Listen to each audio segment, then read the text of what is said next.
संत रामपाल जी महाराज एक ऐसे महान संत जिन्होंने अपनी सतभक्ति, तत्व ज्ञान, करुणा और सेवा के बल पर समाज में नई मिसाल कायम की है। संत रामपाल जी महाराज की अगुवाई में उनके सभी सतलोक आश्रमों से समाज कल्याण के अद्भुत कार्यों ने समाज को सुनहरे भविष्य की एक नई उम्मीद दिखाई है। संत रामपाल जी महाराज से नाम दीक्षा लेने के बाद लाखों लोगों की लाइलाज बीमारियां जैसे कैंसर, एड्स आदि ठीक हुई।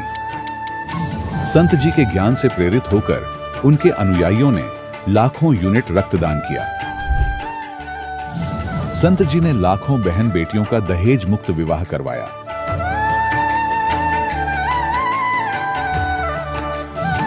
संत जी ने लाखों लोगों का नशा छुड़वाया, करोड़ों उजड़े परिवार बसे। संत जी के आश्रमों में समागम के दौरान निःशुल्क नेत्र चिकित्सा, दंत चिकित्सा प्रदान की जाती है। संत रामपाल जी महाराज द्वारा समय समय पर पर्यावरण संरक्षण के उद्देश्य से बड़े स्तर पर वृक्षारोपण किया जाता है। संत जी ने जरूरतमंदों को तत्काल राहत पहुंचाने के लिए एम्बुलेंस सेवा शुरू की। संत जी अपने अनुयायियों को देहदान के लिए प्रेरित करते हैं, जिससे मानवता की सेवा और चिकित्सा क्षेत्र में सुधार हो सके। संत रामपाल जी महाराज के सभी आश्रमों में हर रोज निःशुल्क भंडारा आयोजित किया जाता है, जहां हर वर्ग, हर जाति और हर धर्म के लोग एक साथ बैठकर भोजन करते हैं।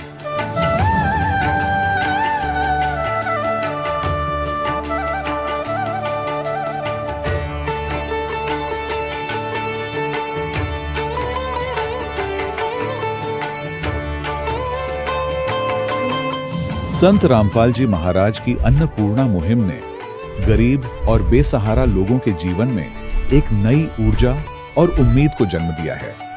घर घर खाद्य सामग्री और जरूरी मदद पहुंचाकर संत रामपाल जी महाराज ने लोगों को दुख और मजबूरी से लड़ने की ताकत प्रदान की है।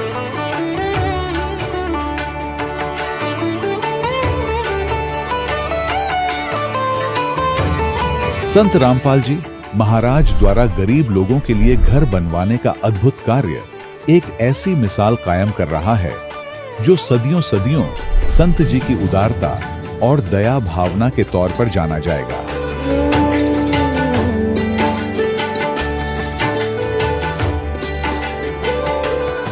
संत रामपाल जी महाराज के आश्रम में हजारों बुजुर्गों को सम्मान और प्यार के साथ जीवन जीने का अवसर मिलता है। उनके खाने, रहने और स्वास्थ्य की पूरी जिम्मेदारी संत रामपाल जी महाराज उठाते हैं। अनाथ बच्चों के लिए संत रामपाल जी महाराज के सभी आश्रम किसी वरदान से कम नहीं। यहाँ उन्हें शिक्षा, संस्कार और भविष्य के लिए बेहतर अवसर प्रदान किए जाते हैं। चाहे बाढ़ हो, भूकंप या महामारी, संत रामपाल जी महाराज और उनके अनुयायी हमेशा ही जरूरतमंदों के लिए सबसे आगे खड़े रहते हैं। कोविड महामारी के दौरान संत रामपाल जी महाराज के आश्रमों से करोड़ों लोगों के लिए भोजन, दवाइयां और जीवन रक्षक सामग्रियां उपलब्ध कराई गई। चाहे गरीब की मदद हो या किसी शोषित और पीड़ित वर्ग के हक और सम्मान की लड़ाई, संत रामपाल जी महाराज ने हमेशा ही उनकी दबी आवाज को सरकारों तक पहुंचाया है और उन्हें उचित न्याय दिलवाने में अहम भूमिका अदा की है। समाज में आध्यात्मिक और सामाजिक मूल्यों के प्रति जागरूकता लाने में संत रामपाल जी महाराज हर कदम पर मानवता के सच्चे सेवक साबित हुए हैं। संत रामपाल जी महाराज का जीवन हमें सिखाता है कि सच्ची सेवा वही है जो निस्वार्थ भाव से की जाए। आइए हम भी इस महान सेवा के कार्य में इस महान संत से जुड़ें और संत रामपाल जी महाराज से नाम दीक्षा लेकर अपने जीवन को धन्य बनाएं।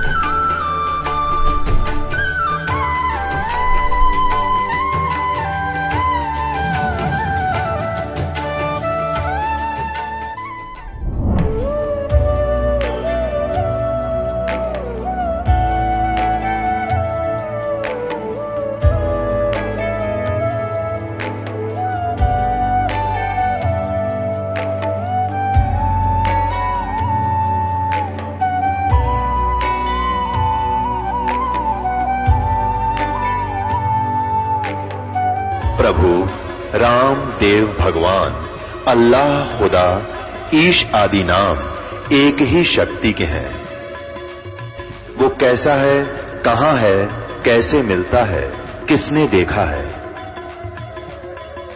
ये प्रश्नवाचक चिन्ह पूर्ण रूप से हटाने के लिए अवश्य सुनिए जगत गुरु तत्वदर्शी संत रामपाल जी महाराज के अमृत वचन, सर्व पवित्र धर्मों के पवित्र शास्त्रों के आधार पर। सत साहिब दर्शकों, दुख, दर्द, कष्ट, पीड़ा आज सतभक्ति न कर रहे हर मनुष्य के जीवन का अभिन्न हिस्सा बन गए हैं। भक्ति तो आज सब कर रहे हैं, पर शास्त्रानुकूल भक्ति विधि न होने से उन्हें अपने जीवन में इसका खामियाजा भुगतना पड़ रहा है। आज हम आपको ले चलते हैं दिल्ली की रहने वाली कमला देवी जी के भक्ति सफर से रूबरू करवाने। बचपन से ही समाज में चली आ रही विभिन्न प्रकार की भक्ति साधनाएं की। 18 वर्ष तक परम सत्यार्थी जी को गुरु बनाया।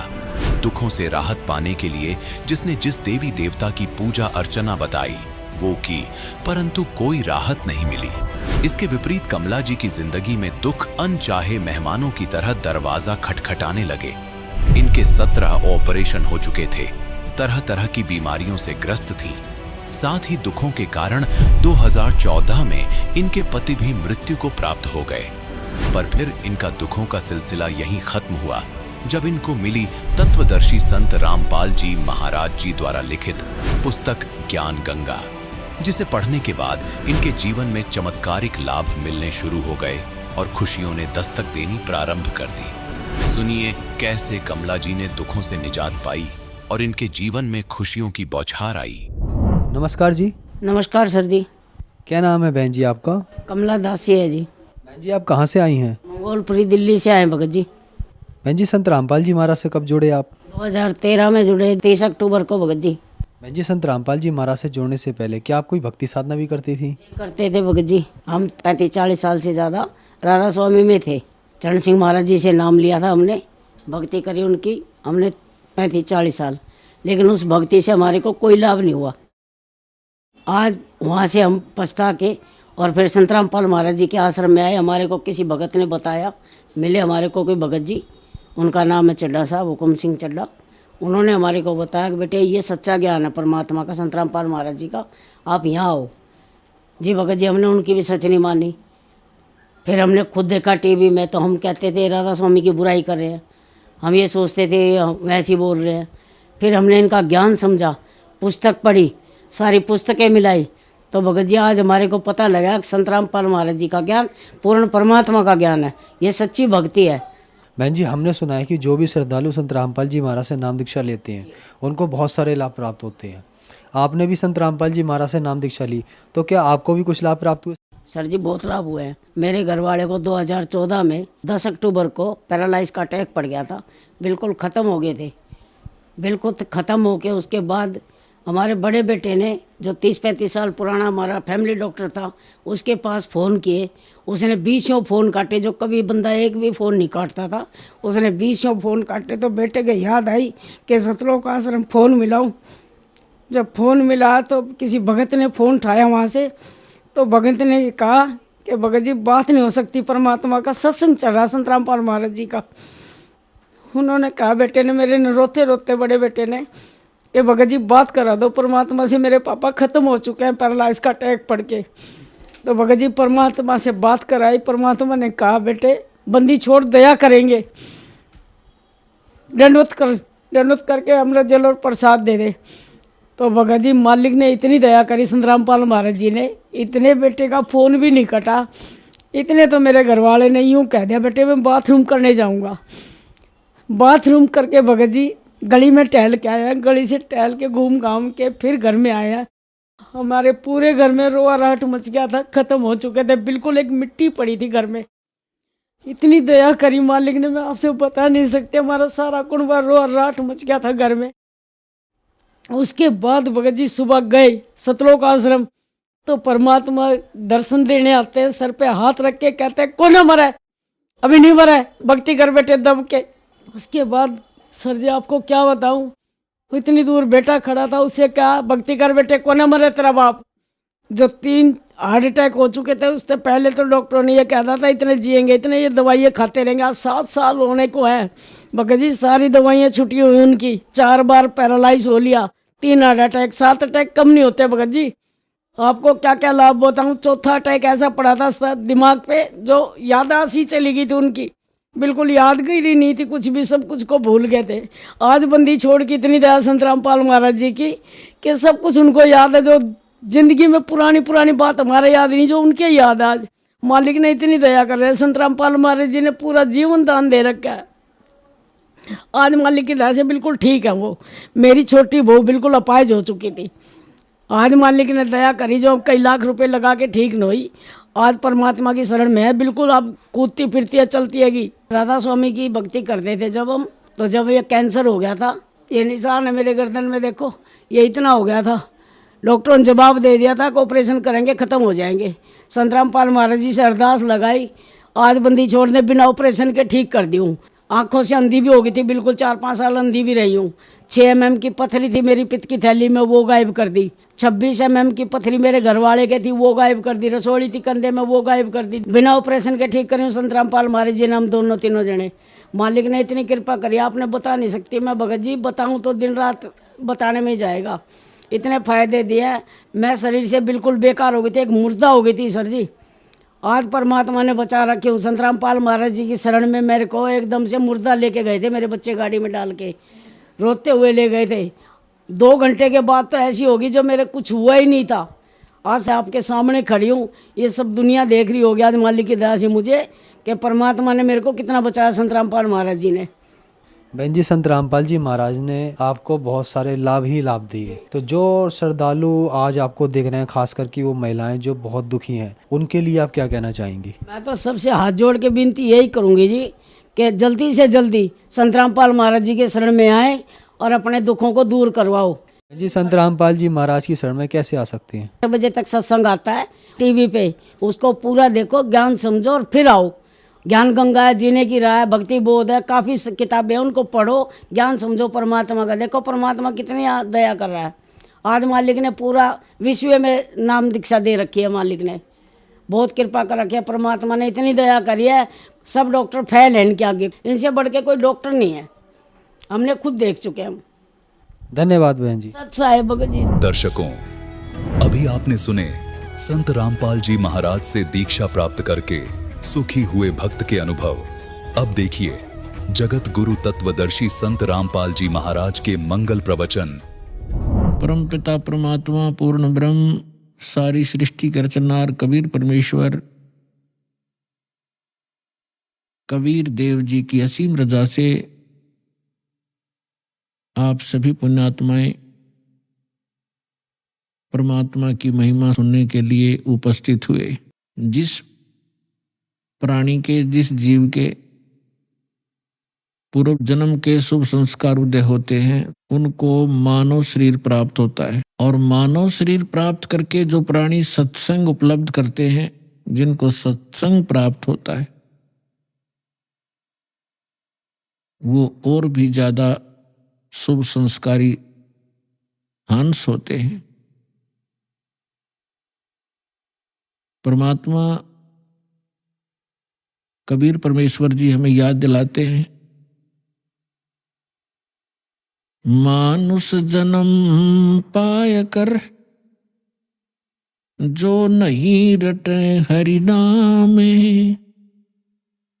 जैसे कुआ जल बिना बनवाया क्या काम। परमेश्वर जो हमारे जनक हैं, जो हमारे हितैषी हैं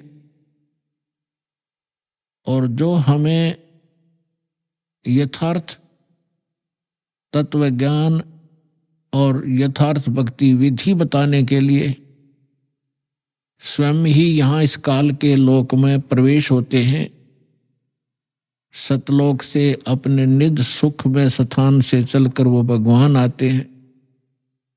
वही आकर के हमें ज्ञान कराते हैं कि आप जिस लोक में रह रहे हो, ये लोक काल का है और काल के अर्थ से आप परिचित हैं। श्रीमद् भगवत गीता अध्याय नंबर 11 के श्लोक नंबर 32 में गीता ज्ञानदाता श्री कृष्ण जी में प्रवेश करके ये काल बोल रहा है। ये कह रहा कि अर्जुन, मैं काल हूं और सभी लोगों का नाश करने के लिए अब प्रवृत्त हुआ हूं। अब श्री कृष्ण जी तो पहले ही अर्जुन के साथ थे, तो श्री कृष्ण ये नहीं कह सकते कि मैं काल हूं और अभी सबको खाने के लिए अब प्रवृत्त हुआ हूं, अब मैं प्रकट हुआ हूं। ये काल कौन है, इसके विषय में रह रहकर सत्संग के माध्यम से बताया गया है और बताते रहेंगे। आज थोड़ा सा विषय दूसरा रहेगा। तो श्री कृष्ण जी के अंदर प्रवेश करके ये काल बोल रहा है। ये खुद कह रहा है कि मैं काल हूं और सबका नाश करने के लिए प्रकट हुआ हूं। तो इससे सहज समझ में आ सकता है, विचार किया जा सकता है कि जिसको हम भगवान मान रहे थे वो तो काल है। जिससे हम सुख की आशा करते थे उसके पास सुख नाम की वस्तु नहीं है। जैसे कोई अंगारों से, अग्नि से और शीतलता खोजने की चेष्टा करता है तो उसको ज्ञान नहीं है। किसी ने भ्रमित कर रखा है, उसको हाथ जला रहा है रह रहकर। ठीक इसी प्रकार अब तक जितने ऋषि, महर्षि, साधु, संत हुए हैं जो परमात्मा से परिचित नहीं हो पाए, जिनको भगवान मिले नहीं, उन्होंने इस काल को ही परमात्मा जानकर इससे सुख प्राप्ति के लिए हजारों वर्षों तक अपने शरीरों को गला दिया सुख की प्राप्ति में। अब प्रश्न यही उठता है कि जहां अंगारे बरस रहे हों और वहां पर शीतलता की आशा जो करता है तो वो अज्ञानी व्यक्ति होता है। तो अभी तक हम अज्ञानी थे इस काल के लोक में और हम सुख खोज रहे थे। तो परमेश्वर ने आके बताया कि जिसको आप सुख मानते हो, किसको सुख मानते हो? जो निर्धन है वो सोचता है कि धनवान सुखी। धनवान ये सोचता है कि राजा सुखी। धनी सोचता है कि मेरे सामने भी बहुत सी प्रॉब्लम आती हैं, समस्याएं आती रहती हैं। कहीं चोरी का डर है, कभी कोई टैक्स देना पड़ता है, कभी कुछ करना होता है, तो वो सोचता है कि राजा सुखी।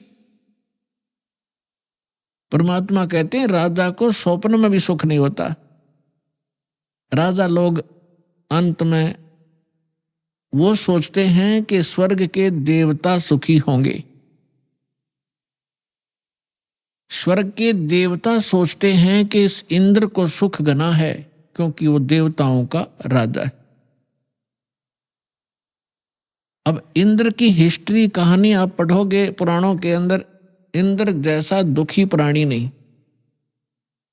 इंद्र सोचता है कि ब्रह्मा, विष्णु, महेश सुखी होंगे, मुझे सुख नहीं, क्योंकि उसको पता होता है जितना निर्धारित समय उसका होता है उसको पूर्ण करने के उपरांत वो फिर 84 लाख योनियों में सबसे पहले गधे की योनि से प्रारंभ करता है अपने 84 लाख प्रकार के प्राणियों के शरीरों में कष्ट उठाने होते।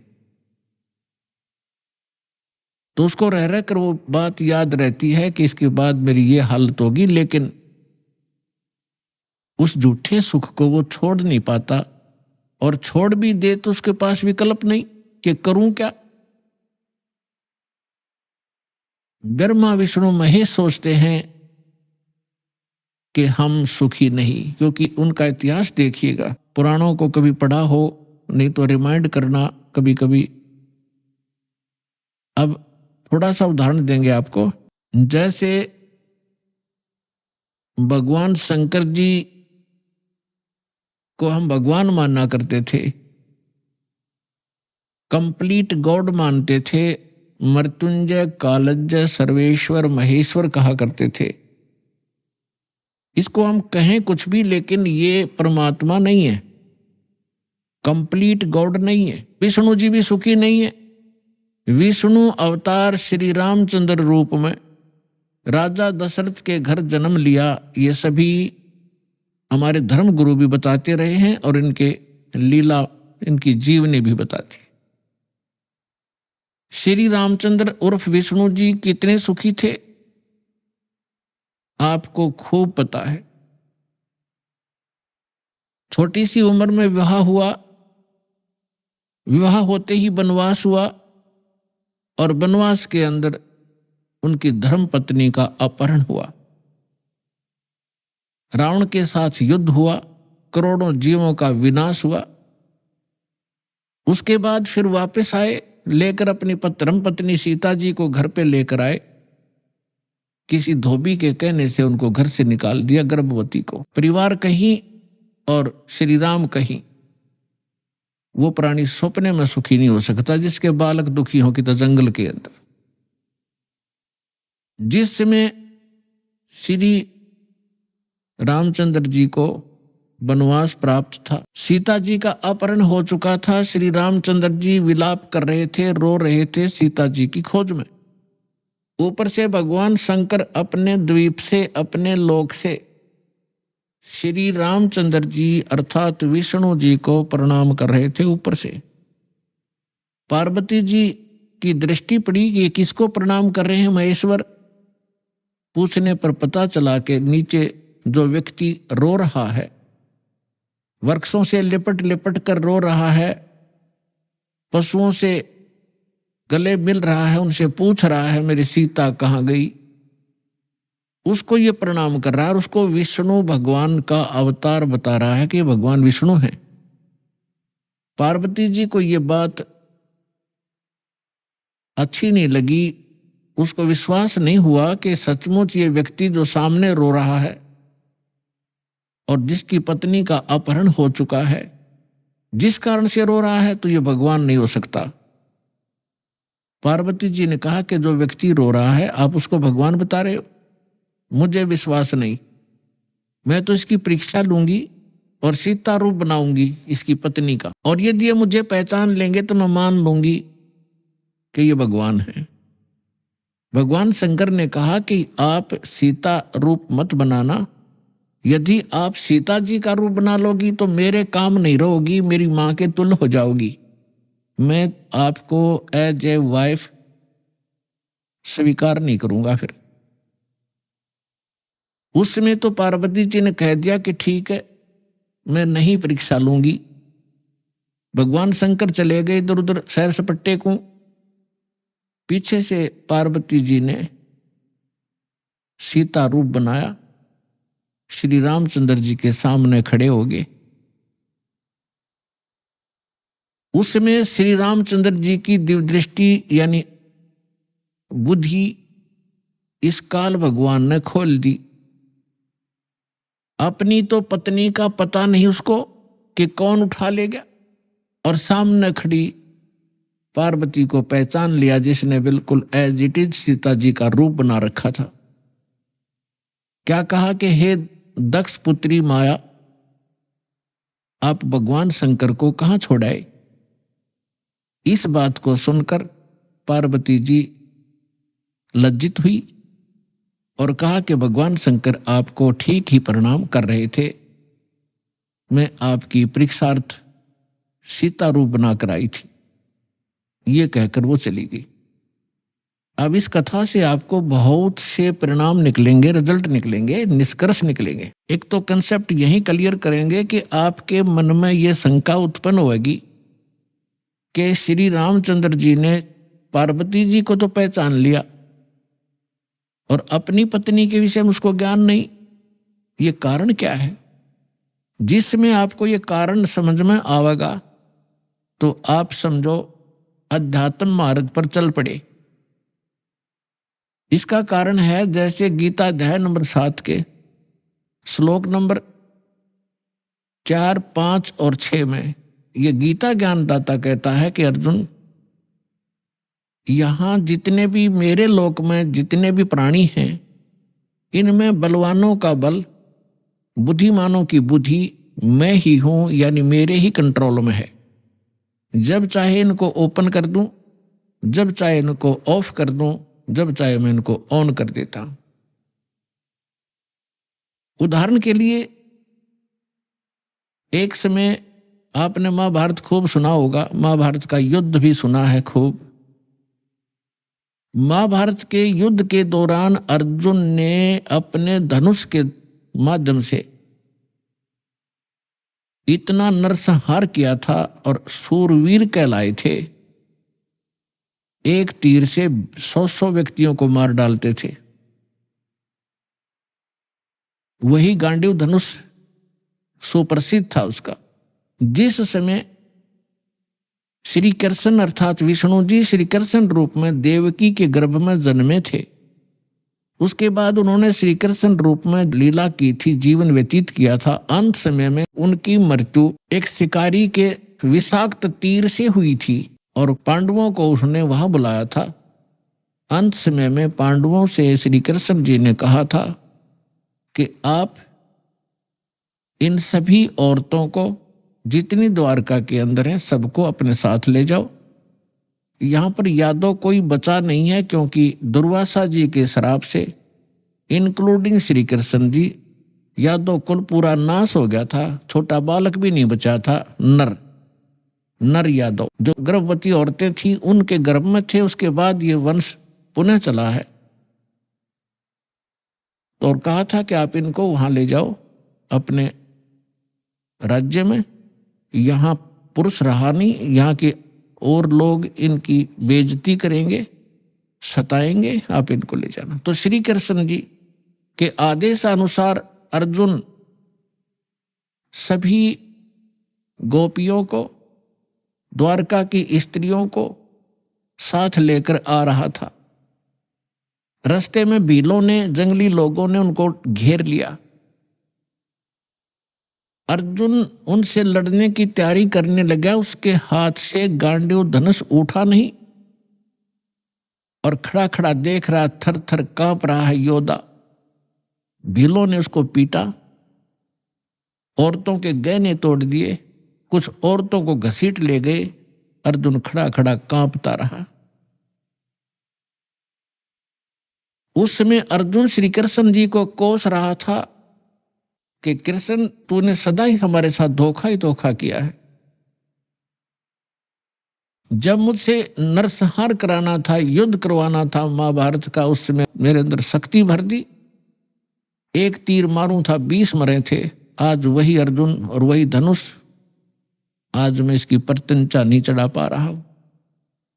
तो यहां परमात्मा कहते हैं कि जो इस रोग की जड़ है उसका तुम्हें पता ही नहीं। तुम तो श्री कृष्ण को कोस रहे हो। ये काल है जो 21 ब्रह्मांड का स्वामी है। श्री ब्रह्मा, श्री विष्णु, श्री शिव जी के पिता हैं। ये है यहाँ के सारे दुख की मूल।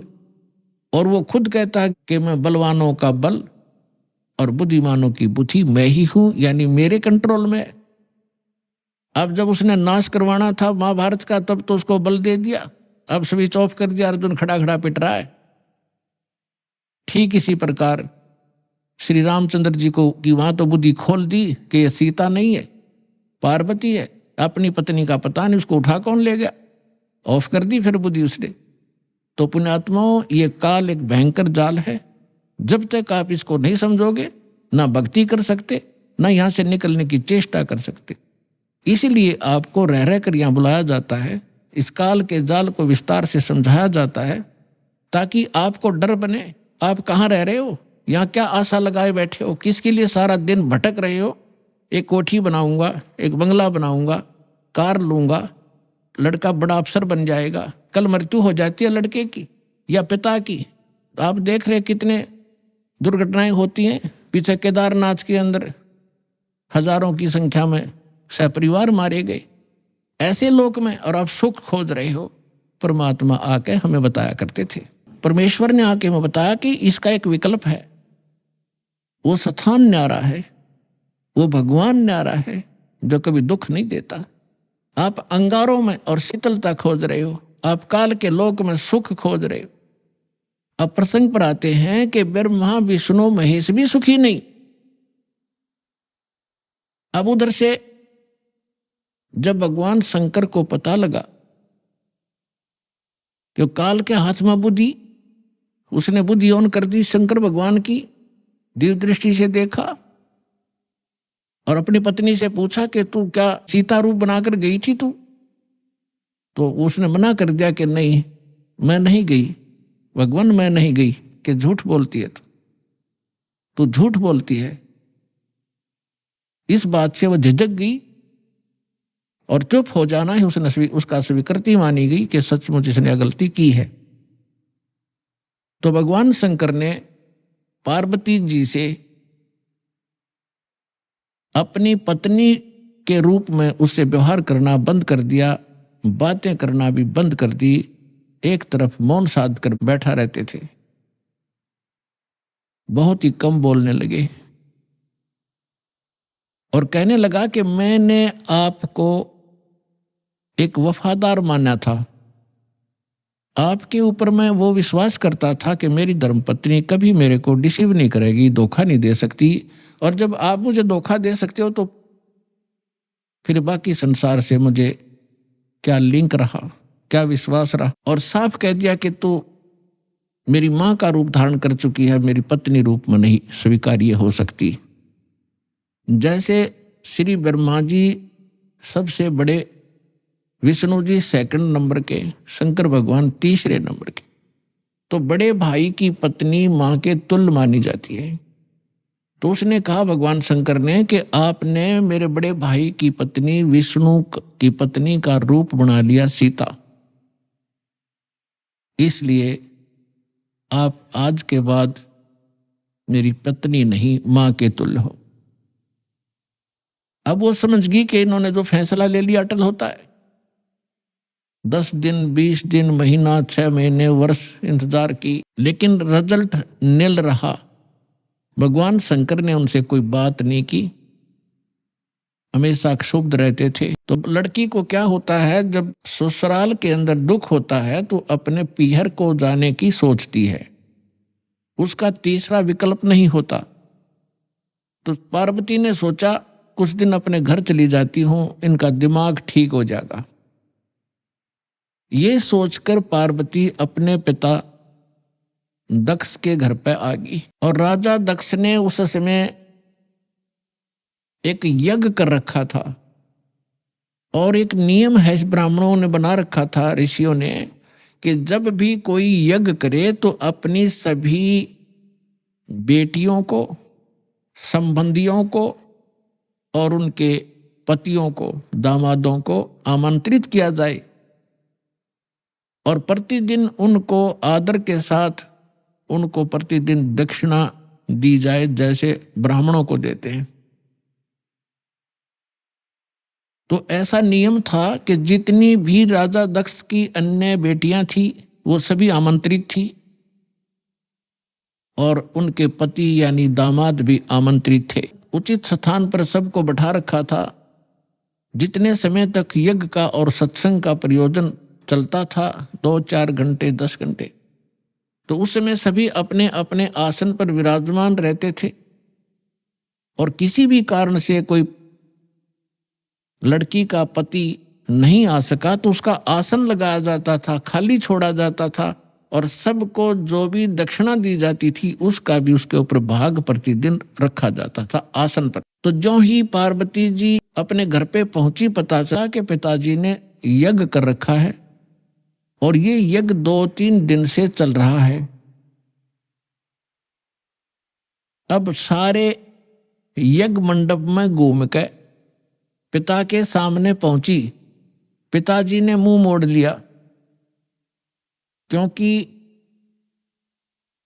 पार्वती जी ने राजा दक्ष के मर्जी के विरुद्ध भगवान शंकर से विवाह किया था, जिस कारण से पिता अक्षुब्ध था। जब पिताजी ने ठीक से बात नहीं की, ये भी नहीं कहा कि आगे बेटी, तो पार्वती वहां दुखी हुई, अपनी मां के पास घर पे पहुंची। बेटी मां को ही उलाने दिया करती है, मां के सामने अपना दुख रोया करती है। अपनी माँ के सामने जाकर कहा कि माँ, तुमने ऐसा भेदभाव हमारे साथ क्यों किया? आपने सभी अन्य मेरी बहनों के पति भी बुला रखे हैं, बहनों को भी आमंत्रित किया है, आपने हमें ना बुलाया ना आमंत्रित किया। और जिन बहनों के पति नहीं आए हैं उनका आसन लगा रखा है, उनका भाग सबको दिया जा रहा है। आपने न तो अपने दामाद का आसन लगवा रखा है, ना ही उनको आमंत्रित किया है और ना मुझे आमंत्रित किया। अब मां ने कहा कि बेटी, ना तो आप मेरी बात मानती, ना तेरा पिता मानता, तू जाने तेरा बाप जाने, उनसे बात कर। अपनी मर्जी से तूने विवाह किया, जिस कारण से वो दुखी है तेरे से। वो फिर अपने पिता के पास गई और दक्ष से कहा कि पिताजी, आपने न तो हमें आमंत्रित किया और न ही आपने अपने दामाद को बुलाया, ना उनका कोई भाग आसन आपने लगा रखा है, ना उनका हिस्सा निकाल रहे हो। तब दक्ष ने कहा कि तू आई किस लिए यहां पर? तेरे को किसने आमंत्रित किया था? अपनी मर्जी से विवाह किया था, रह उसके साथ, उस जंगली के साथ रहे। ऐसी बहुत सी बातें बकवास की। तो पार्वती ने देखा कि भगवान शिव अब मुझे स्वीकार करेगा नहीं, घर में मेरा सत्कार नहीं। तो उसी समय एक हवन कुंड बना रखा था, उसमें अच्छे गेर के 1 क्विंटल लकड़ और गेरे थे, चारों तरफ से डाल रहे थे वह ब्राह्मण ऋषि। घी पूरा बकड़ बड़ा था, पूरी लो लकड़े थी उसमें। तो पार्वती जी यानी दक्ष की बेटी उस हवन कुंड में छलांग लगाएगी, आत्मदाह कर लिया। यज्ञ खंड हुआ, जल्दी से उस लड़की को निकाला गया। तब तक उसका मांस जल चुका था, मर चुकी थी, अस्थि शेष रह गई थी, हार्ड शेष थी। लंबी कथा है, हम जिस उद्देश्य से ये कथा सुना रहे हैं उसी को लेंगे। भगवान शंकर को पता चला, अपने सभी अनुचरों को साथ लेकर वहां पहुंचे। उससे पहले उन्होंने भैरव को भेजा, उसने आकर के वहां, बहुत सी लंबी कहानी है। भगवान विष्णु भी विद्वान थे उस यज्ञ में, भगवान ब्रह्मा जी भी विद्वान थे। जब उनको पता चला कि भगवान शंकर अपनी सेना के साथ आ रहे हैं तो ब्रह्मा जी तो पहले भाग गए, विष्णु जी भागने लगे। तो दक्ष ने कहा कि भगवान, मैंने आपकी ही सुरक्षा में ये यज्ञ किया था, आप भी मुझे आपत्ति में छोड़ कर जा रहे हो। तो भगवान विष्णु फिर रुक गए थे, उन्होंने लड़ाई की, लड़ाई में फिर वो काफी परास्त हुए, शतब्द हो गए, फिर भाग गए वह वहां से छोड़कर। ये पुराण में वर्णन है, शिव पुराण में। कहने का भाव ये है कि भगवान शिव ने आकर के राजा दक्ष की गर्दन काट दी। अन्य के कहने से फिर उनको दोबारा जीवित किया गया, जैसे कोई बकरा लाकर उसके मुख पर लगा दिया। प्राण की कथा आपने खूब सुन रखी। हम इस विषय पर आएंगे अपनात्मा। जैसे यहां फिर एक शंका उत्पन्न हो जाएगी आपको कि भगवान शिव ने राजा दक्ष को जीवित कर दिया और बकरे की गर्दन लगा दी, तो भगवान शंकर में भी तो शक्ति है। पुण्यात्माओं, जैसे एक बार आदरणीय धर्मदास साहिब जी ने भगवान कबीर परमेश्वर जी से यही प्रश्न किया था कि हे परमात्मा, आप कह रहे हो कि राम और श्री कृष्ण ये समर्थ भगवान नहीं है, यानी विष्णु और शंकर और ब्रह्मा जी। विष्णु जी के अवतार श्री कृष्ण जी आए हुए थे, उन्होंने राजा मोर ध्वज के घर पर एक लीला की थी, जाके 2 साधु रूप बना के। और राजा मोर ध्वज ने अपने पुत्र ताम्र ध्वज को आरे से चीर दिया था, भगवान श्री कृष्ण जी ने उसको जीवित कर दिया था। आप ये कह रहे हो कि ये सक्षम नहीं है, ये बात मेरे गले उतरती नहीं। तब परमात्मा ने उदाहरण दिया था कि पुत्र बात सुन, यहां तो मोर ध्वज के पुत्र ताम्र ध्वज को श्री कृष्ण जी ने जीवित कर दिया आरे से 2 फाड़ कर होने के उपरांत, और उसका सगा भांजा सुभद्रा पुत्र अभिमन्यु महाभारत के युद्ध में मारा गया था, पांडवों का कुलनाश हो रहा था, हाहाकार मची थी, श्री कृष्ण रो रहा था, उसकी बहन रो रही थी, पांचों पांडव टक्कर मार रहे थे। उस समय अभिमन्यु को जीवित नहीं किया उसने। उस समय कहाँ गई थी उनकी वो सामर्थ्य? तब धर्मदास जी ने कहा था, भगवान इसका उत्तर भी आप ही दे सकते हो, हम तो बस इतने बच्चों जैसे प्रसन्न है, हमारे बच्चों जैसी बुद्धि है हमारी, ये भी बात सही है आपकी कि वहां क्यों ना जीवित किया उसको। तो परमात्मा ने कहा कि ताम्र ध्वज लड़के की आयु शेष थी, और जिसकी आयु शेष है, ये डॉक्टर एक टांग काट कर दूसरी जगह लगा देते हैं, यहाँ की खाल उतारी वहां जोड़ देते हैं, ये तो एक वैज्ञानिक कर देते हैं इस काम को। और जिनकी आयु नहीं रहती है, डॉक्टर फेल हो जाते हैं, खुद हार्ट का स्पेशलिस्ट डॉक्टर और हार्ट की बीमारी से ग्रस्त, रात में गोली टेबलेट खा भी नहीं पाया, 1 मिनट में सांस पूरा हो गया। तो भगवान से बड़ा ना कोई विज्ञान है, ना ये छोटे भगवान है। भगवान तो भगवान ही है, वो समर्थ है, सत्य पुरुष है। तब परमात्मा ने बताया कि ताम्र ध्वज की आयु शेष थी, अभिमन्यु की आयु इतनी ही थी, और ये भगवान इतना ही काम कर सकते हैं। आयु शेष थी तो उसकी राजा दक्ष को दूसरे गर्दन जोड़ दी, चल भाई, लेकिन ये सक्षम नहीं है। अब आगे देखना क्या होता है कि भगवान शंकर ने पार्वती जी की अस्थियां उठा ली और 10,000 वर्ष तक उसको सीने से लगा के पार्वती पार्वती दक्ष माया दक्ष पुत्री करते करते पागलों की तरह भटकता रहा।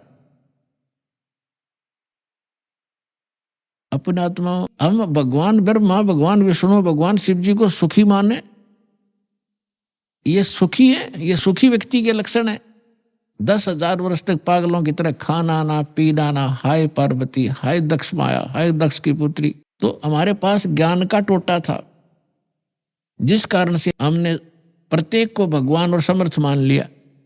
देखो ऐसा नहीं कह रहा दास, ना मेरे भगवान ने कहा कि ब्रह्मा विष्णु महेश बिल्कुल यूजलेस है, ये जितने सक्षम हैं, जितनी इनकी सामर्थ्य है उतना बताया है। जैसे एक स्टेट का, प्रांत का मंत्री होता है और उस प्रांत के मंत्री को कोई प्रधानमंत्री मान रहा है तो वो भूल है उसकी। अभी आपने सुने संत रामपाल जी महाराज के मंगल प्रवचन। आइए अब सुनते हैं संत रामपाल जी महाराज से नाम दीक्षा लेकर सतभक्ति करके अद्भुत लाभ प्राप्त करने वाले अनुयायी के विचार। दर्शकों, शिक्षित होना आजकल व्यक्ति के लिए सबसे बड़ा वरदान है, या यूं भी कह सकते हैं कि प्रभु की विशेष कृपा है, क्योंकि शिक्षित व्यक्ति आज के समय में सही गलत की परख आसानी से कर सकता है। आज आपको ऐसी ही शिक्षित महिला की दास्तां से रूबरू करवाएंगे। ये हैं महाराष्ट्र की रूपाली पाटिल जी, जो कि एक शिक्षित महिला हैं, और इन्होंने अपनी शिक्षा का सही प्रयोग किया और सही समय पर सही संत की पहचान कर नाम दीक्षा ले ली, जिसके फलस्वरूप ऐसा अद्भुत लाभ हुआ जिस पर शायद आज का विज्ञान पर भरोसा रखने वाला वर्ग विश्वास न करे, पर यह वास्तविक सच्चाई है। आप हैरान रह जाएंगे कि इन्हें कैंसर जैसे भयंकर लाइलाज रोग से मुक्ति मिली है, पति का नशा छूटा है और बच्चे की शारीरिक बीमारी ठीक हुई है। दर्शकों, आपको बता दें, रूपाली जी ने तत्वदर्शी संत रामपाल जी महाराज जी से नाम दीक्षा ली। उन्हीं की शरण में जाने मात्र से उन्हें ये अद्वितीय लाभ मिले हैं, और साथ ही संत जी के शुभ आशीर्वाद से इनके बच्चे की तबीयत में बिना दवाई के सुधार आया है। अब सुनिए रूपाली जी के जीवन परिवर्तन की कहानी इन्हीं की जुबानी। बहन जी नमस्कार। नमस्ते जी क्या नाम है आपका? रूपाली पाटिल। रूपाली जी कहाँ से आए हैं आप? पुणे, महाराष्ट्र, पुणे से। जी क्या करते हैं? मैं अभी तो हाउस वाइफ हूँ, लेकिन मैंने ग्रेजुएशन किया है मराठी स्पेशल में। संत रामपाल जी महाराज से कब जुड़े आप? 2004 में हम संत रामपाल जी महाराज जी से जुड़े। संत रामपाल जी महाराज से नाम दीक्षा लेने से पहले क्या आप कोई भक्ति साधना करते थे? जी, जैसे नॉर्मल लोग करते, परंपरागत भक्ति, मतलब पूरी देवी देवता ब्रह्मा विष्णु महेश इनकी भक्ति करते थे। जब आप पहले भक्ति कर ही रहे थे तो आपने संत रामपाल जी महाराज से नाम दीक्षा क्यों ली? मुझे ऐसे लगा कि उनका ज्ञान मैंने थोड़ा समझा, उनकी बुक पढ़ी। और सबसे पहले ये इंसिडेंस हुआ कि मेरे हस्बैंड ने, मेरे पति, वो दीक्षा लेकर आए। फिर उन दीक्षा लेकर आए तो मैंने उनको लिया कि क्या गुरु दीक्षा लिया आपने, कौन से भगवान है, क्या है? बोलते नहीं मुझे इतना पता नहीं, मैंने दीक्षा ले ली। और फिर उन्होंने मुझे नियम बताए, और वो जो नियम थे कि कोई नशा मतलब क्या, ड्रिंकिंग नहीं, दारू नहीं, बीड़ी नहीं, सिगारेट नहीं, तंबाकू नहीं, मांस नहीं, व्यभिचार नहीं, चोरी नहीं, ठगी नहीं। तो मुझे वो नियम इतने अट्रैक्ट हुए कि देखो मैंने आज तक ऐसे कोई संत नहीं सुने कि ये नियम मतलब मेरा जो लाइफ के तरफ एक गोल था कि इंसान का लाइफ कैसे होना चाहिए, कि उसके लाइफ में सब परफेक्ट होना चाहिए। उसका जो हस्बैंड है तो वो उसे कोई व्यसन नहीं चाहिए, मतलब व्यसन नहीं है उसके साथ। अगर ये नियम सोचो कि किसी पराई नारी के तरफ बहन बेटी के भाव देखो, उसको रिस्पेक्ट करो, चोरी नहीं, ठगी नहीं, कोई 2 नंबर का काम नहीं। मैंने बोला मुझे पहले से, वैसे मैं इसमें ना सोशल जो इशू होते उसमें पहले से बचपन से मुझे इंटरेस्ट था कि अपना समाज कैसे होना चाहिए, जो भी एक होता है अच्छा समाज होना चाहिए, बुराई नहीं होनी चाहिए, कुरीतियाँ नहीं होनी चाहिए। और संत रामपाल जी महाराज के नियम पढ़ के मुझे बहुत खुशी हुई, अच्छा लगा। ज्ञान तो मैंने सोचा इतना मैंने सुना नहीं था, लेकिन तब तक उनका नियम सुन के मुझे अट्रैक्शन हुआ और मैंने बोला चलो बहुत अच्छा काम किया। और मुझे क्यों और अच्छा लगा कि उसमें जो था ड्रिंकिंग का, मतलब कोई ड्रिंकिंग नहीं करना। तो जैसे मेरे पति का जो बिजनेस है वो इसका है, मतलब ऑटोमोबाइल साइड का था, तो हमेशा पार्टी में जाना या थोड़ा बहुत दोस्तों के साथ उनके फोर्स से, मतलब उनको पसंद नहीं था, लेकिन दोस्त, आजकल का जो ट्रेंड हो गया है हाई फाई सोसाइटी, मतलब क्या ड्रिंक्स नहीं किए तो आपको गांव के जैसा समझा जाता है। तो उस प्रेशर से वो ड्रिंक करते थे कभी कभी। तो घर में आके हमारा झगड़ा होता था कि मैं बोलती थी क्यों, मुझे पसंद नहीं है, आप क्यों करते हो और क्यों दोस्तों का सुनते, मेरा सुनो, घर में एक साथ रहना है। और ये कोई अच्छी चीज़ नहीं है कि आप किसी के प्रेशर में आके ड्रिंक्स करना। सिर्फ सोसाइटी एक अपना एक जो स्टेटस है वो लेवल के लिए आप ड्रिंक क्यों करना है। मैंने बोला हमारा हमेशा का ये प्रॉब्लम था, सब कुछ अच्छा था, वो मुझे रिस्पेक्ट करते, सब कुछ फैमिली सब कुछ अच्छा था, लेकिन ये जो उनका गुण था कि कभी कभी ड्रिंक्स करने का, वो बिल्कुल पसंद नहीं था। और जैसी उन्होंने दीक्षा ली तो सोचो मेरा वो पूरा टेंशन ही फिनिश हो गया। देखिए, जैसा कि आप बता रहे हैं कि आपने नियम पढ़े जिसमें लिखा हुआ था कि नशा नहीं करना, व्यसन नहीं करना, किसी की तरफ बुरी नज़र से नहीं देखना। जब हम देखते हैं समाज में या अन्य संतों को जब हम देखते हैं तो सभी संत यही नियम बताते हैं, लेकिन जब हम ग्राउंड लेवल पे देखते हैं तो क्या वास्तव में ये चीज़ें फॉलो होती है? जी, मैंने तो मैं अभी महाराष्ट्र पूना से हूँ, या बचपन से लेके महाराष्ट्र में, मतलब पहले जलगांव से लेके पूना तक मेरा जो जर्नी हुआ है, तो मैंने तो देखे, मैंने संत बताते हैं, लेकिन आज तक मैंने कोई भी उनके अनुयायी, जैसे अदर संत है, जैसे बहुत सारे हैं अभी जो गुरु है, उनके कोई भी अनुयायी ये नियम फॉलो बिल्कुल नहीं करते। वो ओनली क्या बोलते हैं उनके, मैंने तो ये भी देखा है कि उनके गुरुजी जो होते हैं दूसरे, जो संत रामपाल महाराज को छोड़ के जो आज इस धरती पे जितने भी गुरु है वो सब बताते ठीक है भाई, थोड़ा बहुत कर लो, आ जाओ दीक्षा ले लो, थोड़ा बहुत कर लो, जब मन होगा डाल दो। लेकिन मुझे ये पसंद नहीं था और मैंने भी खुद ने देखा कि कोई फॉलो नहीं करता है। आप एक शिक्षित महिला हैं, आपने बताया कि आपके पति ड्रिंक करते थे, आपको वो बिल्कुल अच्छा नहीं लगता था और आपके झगड़े होते थे। लेकिन उन महिलाओं की बात की जाए जो बहुत ही गरीब है, निचले तबके से आती हैं, उनके पति जब इस तरह के नशे करते हैं तो आप सोच सकते हैं कि उनके परिवार के भरण पोषण के लिए जो कमाई होती है उसका बहुत सारा हिस्सा वो नशा करने में लगा देते हैं। तो उनके घरों में कितने झगड़े हो सकते हैं, इस बात का अंदाज़ा आप बखूबी लगा सकते हैं। आप उन महिलाओं के लिए क्या कहना चाहेंगे जिनके पति बहुत ज़्यादा नशा करते हैं और बहुत सारी बुराइयों में लगे हुए हैं?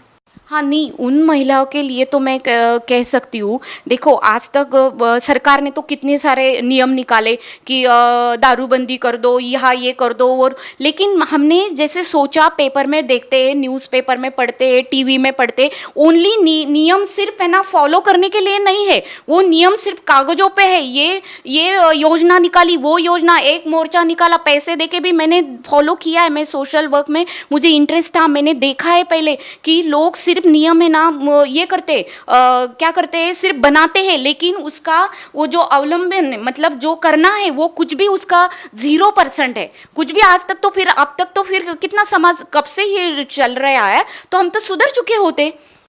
अभी जैसे कि आपने बहुत सारी बातें बताई, लेकिन लोगों को ये लगता है कि किसी संत से नाम दीक्षा ली जाए, संत से जुड़ा जाए तो उसको आर्थिक लाभ हो, शारीरिक लाभ हो, मानसिक लाभ हो, उसको आध्यात्मिक लाभ हो। हम आपसे पूछना चाहेंगे कि आपको संत रामपाल जी महाराज से नाम दीक्षा लेने के बाद आपको क्या क्या लाभ हुए हैं?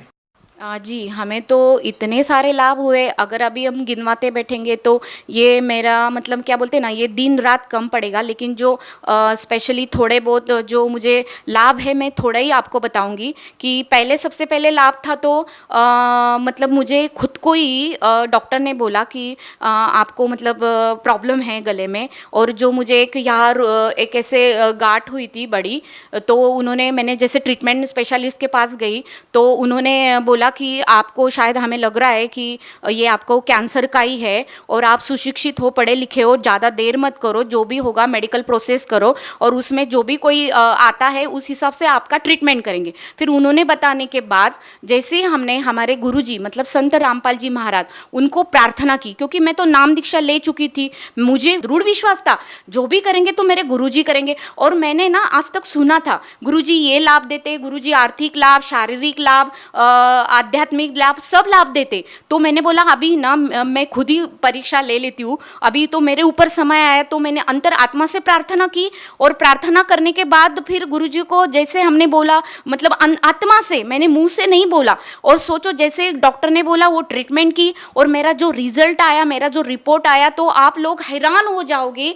मुझे कैंसर था, जब मुझे लगा कि अभी मेरी लाइफ थोड़ी है, ज़्यादा लाइफ नहीं है, मेरी पैरों के नीचे की ज़मीन खिसक गई कि मैं अभी क्या करूँगी। मुझे लगा मैं तो ठीक है, मैं मर गई तो मेरा बेटा है वो कैसे रहेगा, मेरा हस्बैंड तो शायद शादी कर लेगा, लेकिन मेरा क्या होगा। और मुझे तब लगा कि ये ज़िंदगी इतनी छोटी है, मुझे क्या करना था और मैं कुछ भी कर नहीं सकूँगी। मैं परमात्मा को मतलब संत रामपाल जी महाराज को प्रार्थना किया, परमात्मा नहीं, मुझे अभी थोड़ा जीना है, मुझे लाइफ दे दो, मुझे इतना जल्दी नहीं मरना है, मेरे बेटे के लिए मुझे जीना है। और इतना चमत्कार हुआ। आप लोगों को चमत्कार लगेगा, आपकी भाषा में ये ऐसे लगेगा कि हम बोल रहे हैं, लेकिन नहीं, मैंने अनुभव किया है। जब खुद के ऊपर आता है ना, इंसान झूठ नहीं बोल सकता।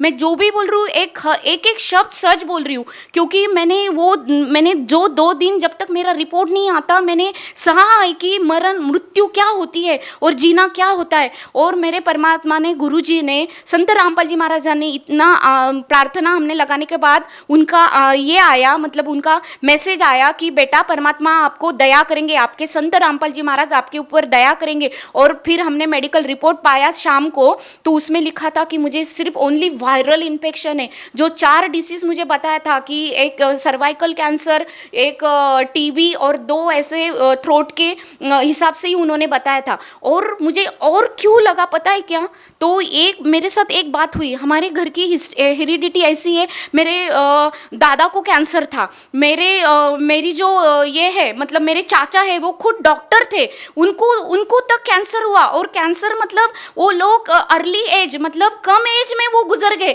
सोचो।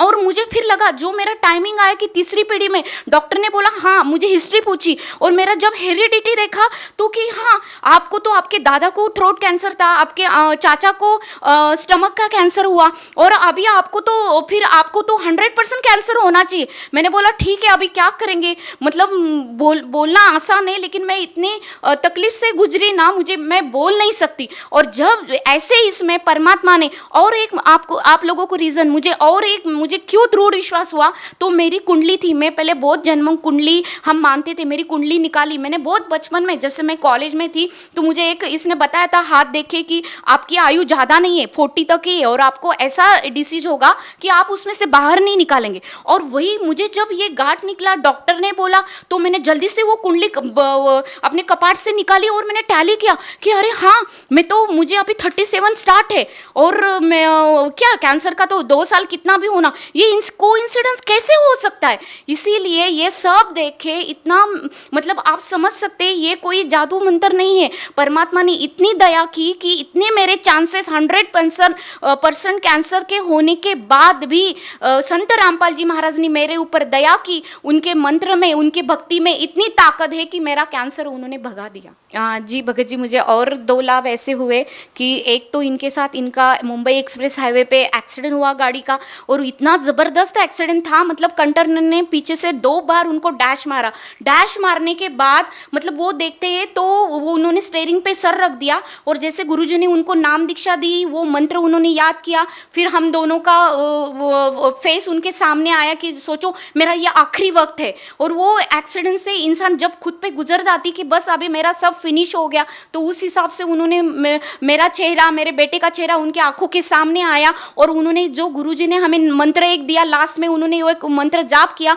और स्टीयरिंग पे अपना सर रख दिया। और बाद में चमत्कार की देखते हैं कि वो बोलते मैं 5 मिनट के बाद मैं कार आराम से चला रहा हूँ, फिर आराम से चला के फिर वो रुके नहीं, जल्दी से घर आ गए। फिर अगर हम सोचते तो फिर कैसे हुआ, तो उसके लिए एक प्रूफ था कि जैसे गाड़ी हमने आके मुझे बोला कि आप जल्दी से नीचे आ जाओ कि देखो मेरा एक्सीडेंट होगा। मैंने बोला पहले पूछा आप कैसे हो, बोलते नहीं मैं ठीक हूँ। फिर देखते हैं तो गाड़ी पूरे पीछे से चिप हुई थी, सब बोल रहे थे वाइबल होके वो पलटी हो सकती थी, कुछ भी हो सकता, लेकिन ऐसे हुआ कि परमात्मा ने उन्हें साक्षात बचा लिया। फिर हमें पता चला कि भगवान क्या है। और दूसरा एक लाभ मेरे बेटे के सामने, वो बेंगलोर में पढ़ने के लिए है, तो वो जैसे घर से दूर था, डॉक्टर ने बोला उसको चिकन पॉक्स निकला और फिर वो रोने लगा कि मम्मा मैं अभी क्या करूँगा, चिकन पॉक्स निकले मुझे और अभी मेरा 1 महीना पूरा मेरा स्टडी ब्रेक हो जाएगा और मैं ये नहीं कर पाऊँगा। तो फिर हमने बोला ठीक है कोई बात नहीं, अपन प्रार्थना करेंगे परमात्मा से। आश्रम में प्रार्थना की कि देखो ऐसे हो गया मालिक, हम क्या करेंगे। तो प्रार्थना करने के बाद मालिक ने बोला कि जैसे जोत लगा दो। आपने उसको भी ध्यान आया कि मैंने जोत नहीं लगाई, और जैसे ही उसने इमीडिएटली जोत लगाई रात को 10:30-11 बजे, और सुबह देखते आप मतलब इतना चमत्कार की। हम भी इधर प्रार्थना की, उसने भी परमात्मा के आत्मा से प्रार्थना की, तो उसका चिकन पॉक्स पूरा गायब। तो हमने मेडिकली तो भी हमारा समाधान नहीं हुआ, तो हमने बोला प्लीज़ आप बेटा आप जाके डॉक्टर को एक बार कंफर्म कर लो कि सच में चिकन पॉक्स गायब हो गए। तो वो डॉक्टर के पास गया और डॉक्टर ने बोला कि जी हाँ, मैंने ही कल तुझे बोला था कि तुझे आया मैं मेडिसिन नहीं दूंगा, और आज मैं देख रहा हूँ तो सच में ये तो परमेश्वर ही हो सकता है ये लाभ देने वाले। हम आपसे एक और प्रश्न पूछना चाहेंगे। संत रामपाल जी महाराज जी, उनसे जो भी नाम दीक्षा लेता है उनको बहुत सारे लाभ होते हैं। आपको भी संत रामपाल जी महाराज ने बहुत सारे लाभ दिए हैं। जो लोग बहुत सारी भयंकर बीमारियों से पीड़ित हैं और जिन लोगों को आर्थिक या मानसिक लाभ नहीं हो रहे हैं, उन लोगों को आप क्या कहना चाहेंगी? मुझे ये अपने सब भाई बहनों को एक ही संदेश देना है।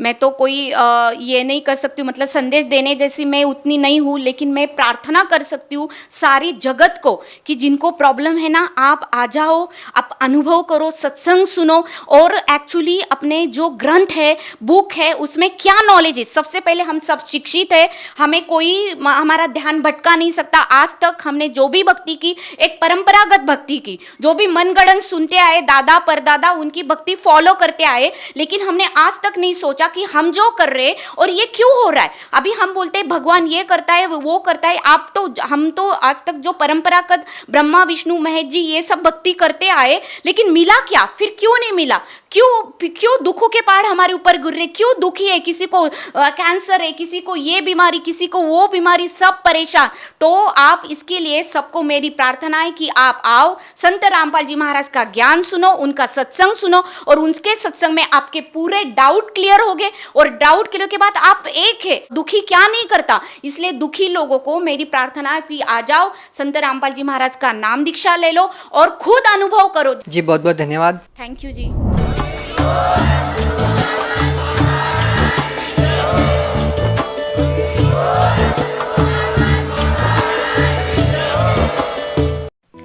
आप सुन रहे थे जगत गुरु तत्वदर्शी संत रामपाल जी महाराज के मंगल प्रवचन।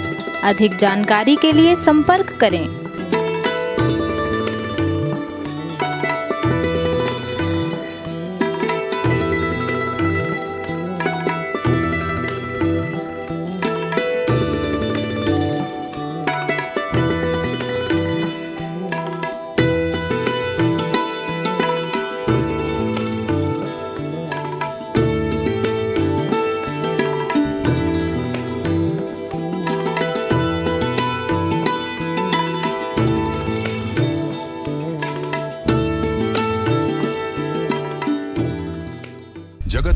तत्वदर्शी संत रामपाल जी महाराज जी के पावन सानिध्य में भक्ति की अलख जगाने तथा श्रद्धालुओं को सत्य भक्ति मार्ग का रास्ता दिखाने हेतु कनाडा के लोकप्रिय channel the TV NRI channel पर जगत गुरु तत्वदर्शी संत रामपाल जी महाराज जी के मंगल प्रवचनों का प्रसारण प्रतिदिन सुबह 7:30 बजे से 8:30 बजे तक तथा रात्रि 7:30 बजे से 8:30 बजे तक किया जा रहा है। इस सत्य भक्ति मार्ग को अपनाने के लिए अधिक से अधिक सत्संग प्रसारण देखें। इस सत्संग प्रवचन का सीधा प्रसारण संत रामपाल जी महाराज लाइव सत्संग YouTube चैनल और जगत गुरु संत रामपाल जी महाराज Facebook पेज पर भी देख सकते हैं।